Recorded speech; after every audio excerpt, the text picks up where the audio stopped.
Okay, radiometric dating, contamination, lead, uranium, thorium is in view, and how accurate are these estimates that evolutionists say when they want to declare the age of something? And they talk about this as if it's very scientific. Let's see. Let's go to K53A.htm and go where we left off, which is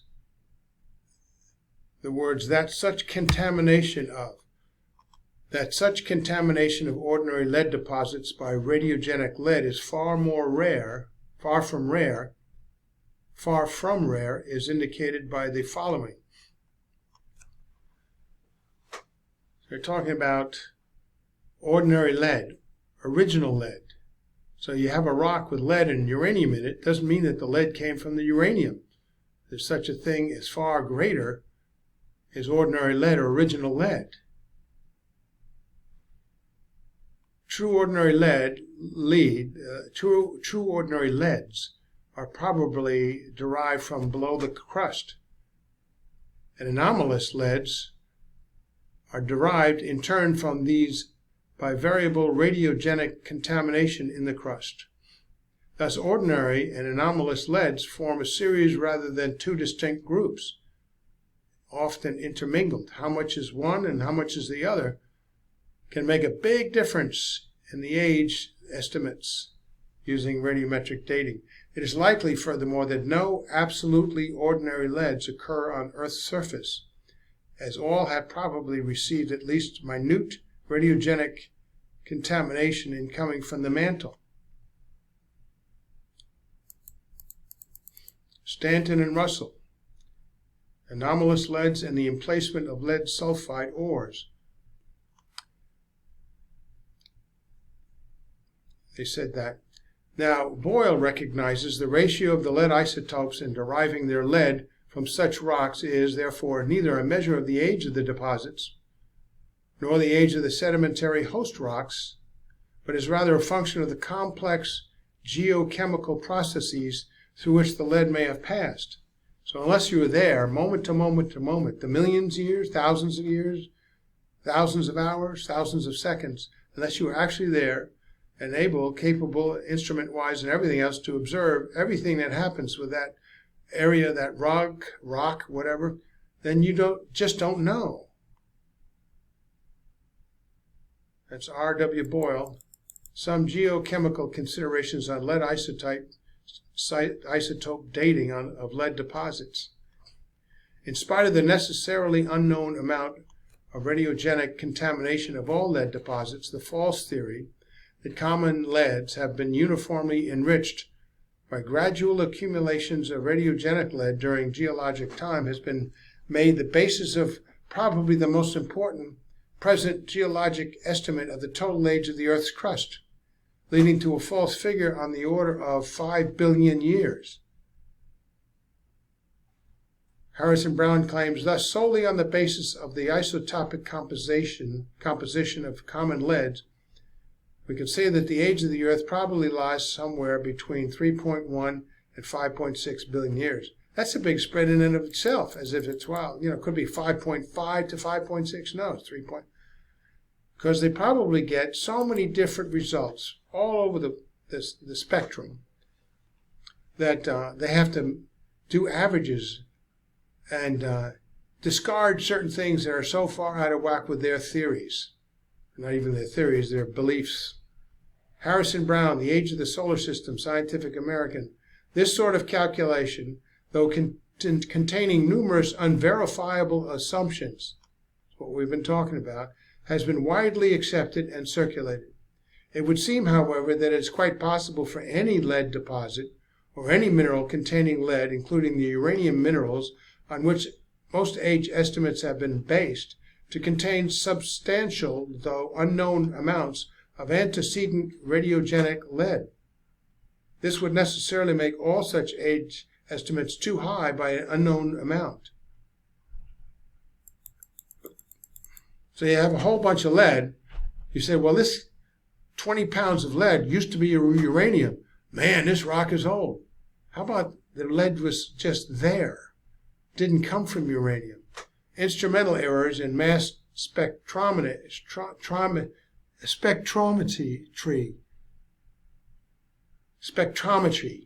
may also yield consistently high apparent proportions of lead-204 and lead-207.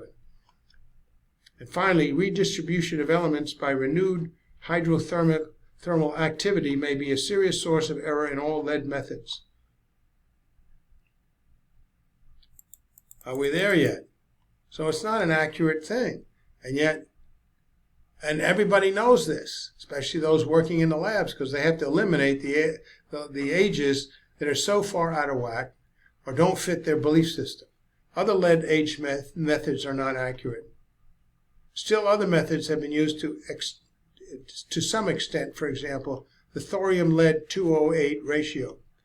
Aldrich says the two uranium-lead ages often differ from each other markedly, and the thorium-lead age on the same mineral is almost always drastically lower than either of the others. So they have different lead age methods, and they're drastically different, and none of them are reliable. Measurement of radioactive ages of rocks in Science magazine by Aldrich. Apparently a satisfactory explanation of this conflict is not yet available. Most of the ages obtained by the lead-thorium method disagree with the ages of the same minerals computed by other lead methods. The reasons for this disagreement are largely unknown. They go on and on and on, and then they wait till something they think is better comes along, and then they just move on to that, and all their textbooks are wrong. Another method is the lead-210 method, lead-210 being a particular stage in the decay series leading to lead-206. The ratio of lead-206 to lead-210 is used to compute the age of the mineral. But as Fall says, unfortunately, the lead-210 method is subject to similar errors as the lead-uranium and lead-lead methods owing to loss of constituents of the radioactive series of leaching or emanation. In other words, this rock has been here for umpteen millions of years, subject to rain, storms, earthquakes, local catastrophes, and we still say, well, this is the original rock. It hasn't changed one iota. How do you know? You weren't there. The very light gas helium is a product of the disintegration of uranium and thorium, along with lead, and helium measurements in minerals have long been used as indices of age. The method has had many ups and downs in the favor of geophysicists due to experimental difficulties and the presumed ease of helium leakage. So helium is a gas, usually, and it can leach out. So how do you know you got all the helium? You're just measuring the quantity of it, and we don't know. Were you there watching that rock for 300 million years?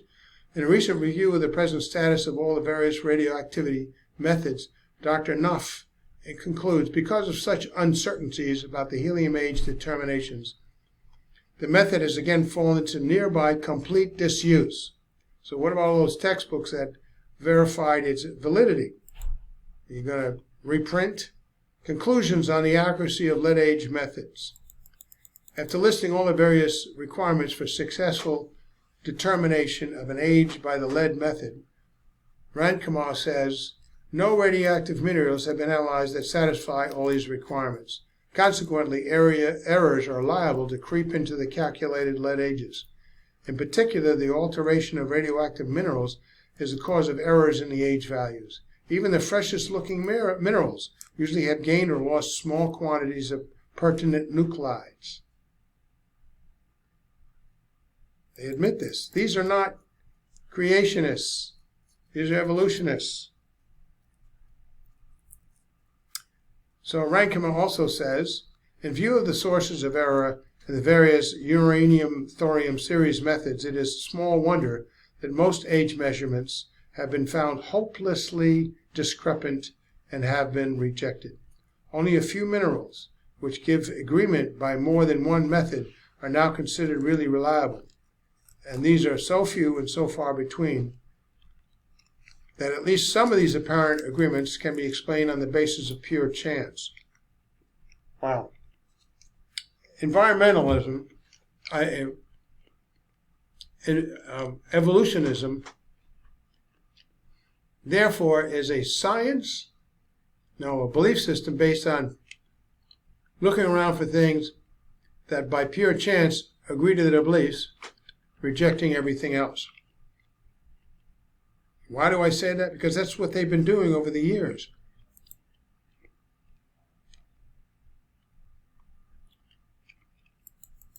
Well, let's keep looking for a radioactivity age measurement.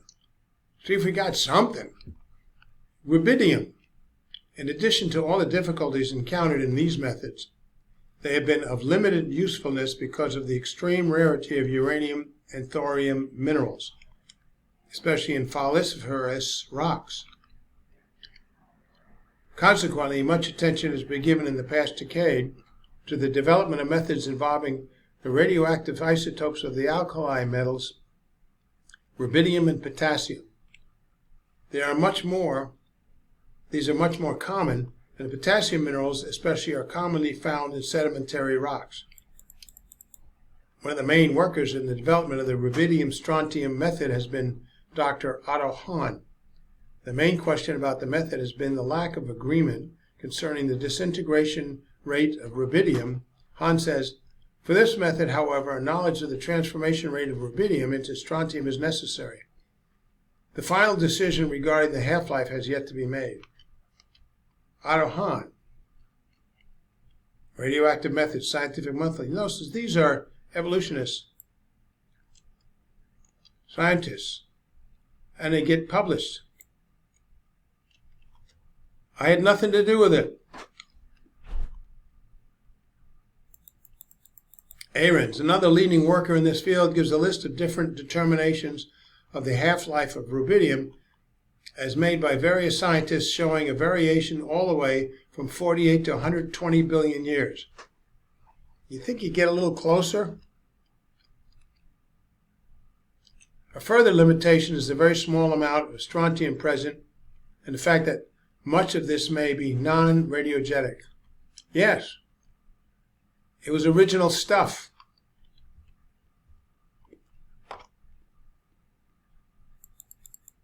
It didn't get derived from something that was radioactive. Really, I didn't write this. Potassium-argon method. Potassium was proved about 10 years ago to decay by two different processes into calcium and the gas argon. Because of the wide incidence of potassium minerals in sedimentary rocks, this is seen to be a potentially very fruitful geochronologic device. Again, there are serious difficulties, however. Well, ignore them. Yeah, that's what they've been doing. The two principal problems have been the uncertainties in the radioactive decay constants of potassium and the ability of minerals to retain the argon produced by this decay. G.W. Weatherhill. Now, I've given you these people, radioactivity of potassium in geologic time, science. Now, these are, yes, many years ago, but they're still not inaccurate. Look it up. Read it. Maybe I've misquoted. Although the decay rates are still a matter of considerable uncertainty, the more serious problem is that of argon loss. Potassium is found mainly in feldspars and micas, and it is believed, on the basis of comparative age measurements with other methods, that the feldspars in general must have lost about half of their radiogenic argon through emanation from the mineral. Really? How do you know? Each one has lost about half? Weatherhill admits, in view of the fact that fairly low retentivities sometimes occur, even in the case of mica, measurement of the potassium-argon age of mica does not give a completely trustworthy value of the age. How about untrustworthy? Not completely. Watch your adverbs. Just say untrustworthy. Thus, as we examine, he goes on to say, one by one, the various radioactivity methods for measuring geologic age, we find that each encounters many serious problems in its use, enough to cast grave doubt on the reliability of any age computed from these methods. The potassium-calcium method is even less reliable than the potassium-argon